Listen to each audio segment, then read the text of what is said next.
Welcome back to Customs Unlimited. I'm Andrew, and today I'm going to show you how to install these SICK diesel gear grill lights on this 2022 Ford F-250 Super Duty. These grill lights completely transform the look of your truck, and the best part is SICK Diesel offers these for a wide range of years, makes, and models, so it's likely that SICK Diesel Gear has a product that will fit your truck. Now, to install these SICK Diesel Gear grill lights, we are going to need to remove the grill off of this Super Duty, and while the grill's already off, we figured it was the perfect time to upgrade these dull halogen headlights to the new Morimoto XP headlights with the amber daytime running light. If you're looking for a step-by-step install guide, we will link this install down below. Now, getting into the install, you're going to need to pop your hood. We are going to be utilizing the Customs Unlimited installation toolkit to remove all the plastic retaining clips holding in the grill shroud.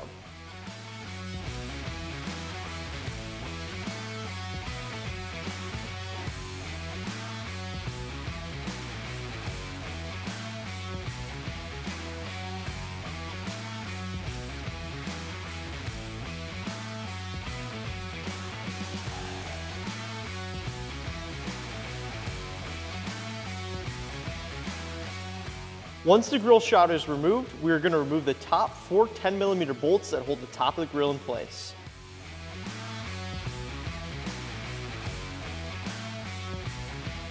Now, this truck from factory comes with 2 10mm nuts on the back side of the grill. However, it looks like this grill has been removed from the vehicle before, and those 10mm nuts are missing.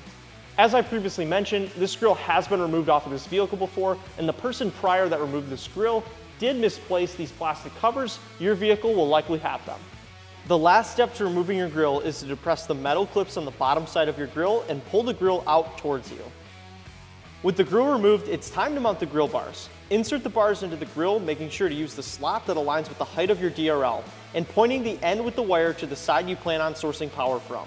Utilizing the included mounting brackets, place them around the studs that extrude from the bars, and use the provided nuts to secure the bars to the grill.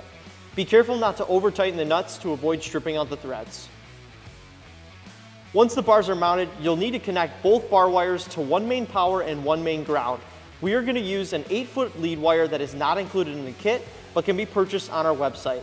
To do this as neatly as possible, we routed the bottom bar into the back of the grill slots and tapped it into the top bar using the provided solder shrink connectors. Now you're ready to put your grill back in place.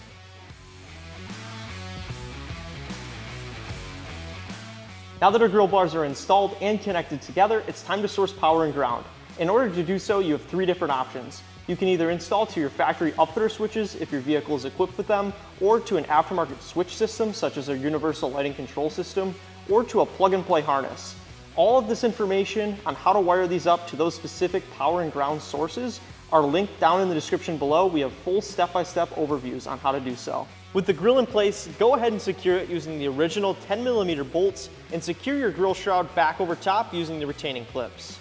These SICK Diesel grill lights look incredible and transform the look of this truck. If you're looking to upgrade your vehicle, head on over to CustomsUnlimited.com and check out our YouTube channel for more install videos, the newest in product releases, and the latest in lighting news. Thank you so much for watching, and we'll see you in the next one.